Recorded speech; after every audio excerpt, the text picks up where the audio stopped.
Welcome back, guys. Today we're gonna be I'm gonna be working on my seeds. I'm gonna be seeding my pots here. These are the seeds I'm gonna be working on. So I got the red cabbage, Suzuki cabbage, got the cauliflower, which I'm gonna really want to try that, and the quick start cabbage. So I'm already kind of filled these pots up here. Ready to go. I have moistened the soil as well. I'm gonna show you how I fill my pots and everything. And this is the soil that I made myself. And this has got peat moss and perlite. And I could add vermiculite, but I couldn't find it. So I'm hoping this is probably sufficient. So perlite and peat moss, and that's my own mix there. And this is the soil, and I've kind of moistened it up. So you wanna, when you get your soil, you wanna make sure it's nice and moist before you put your seeds in.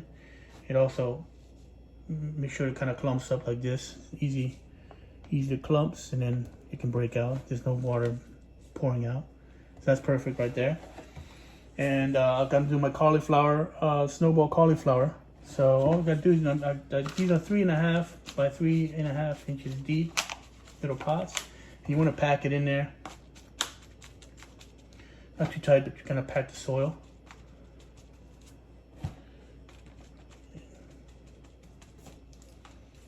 And roll it on like that.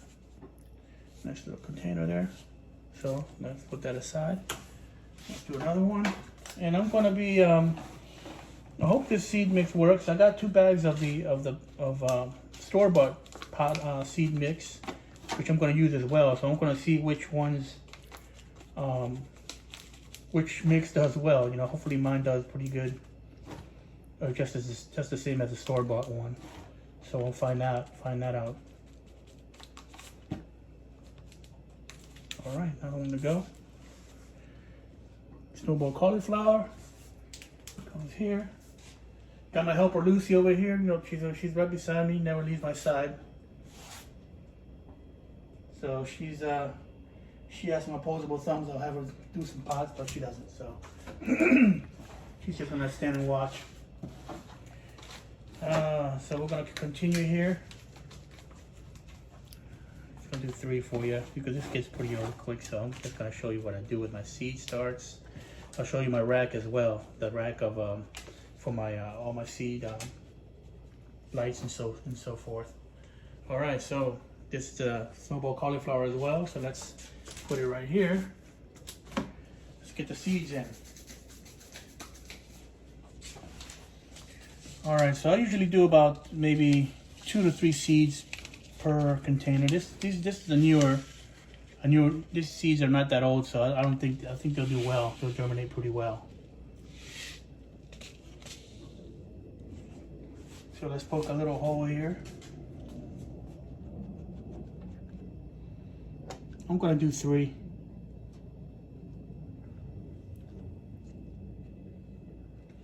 I think about a 1/2 inch deep is what they want these seeds to be at. So I'm gonna do 3 little holes here.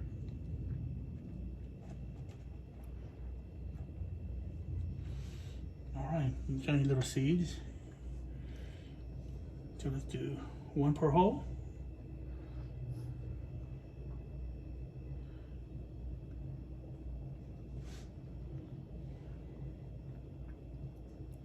And I'll probably just wind up, if all 3 come up, I'll just thin them out and keep the better looking one.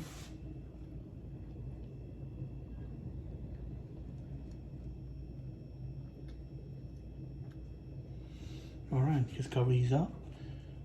Now you want to make sure your soil is nice and moist when you do your starts.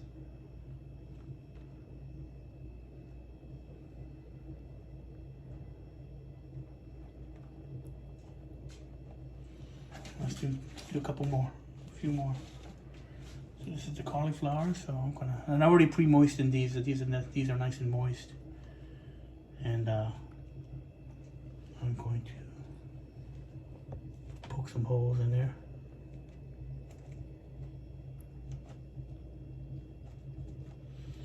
I'm also going to do the, I've got more trays to actually have to do.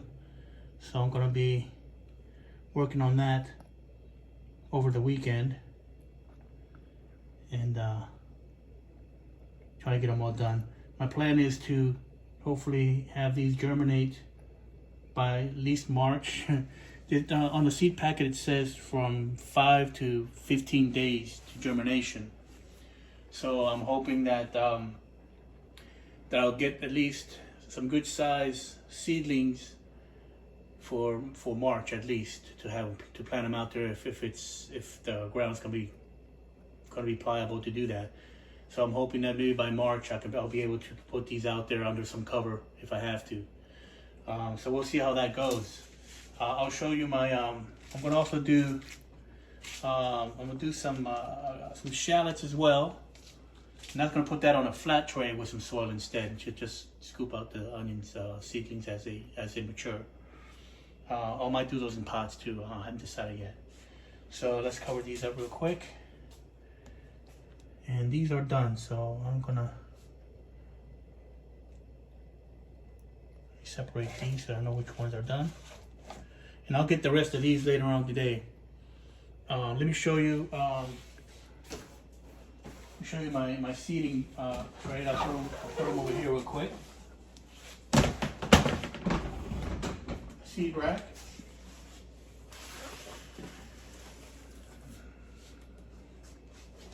So you don't want to put these.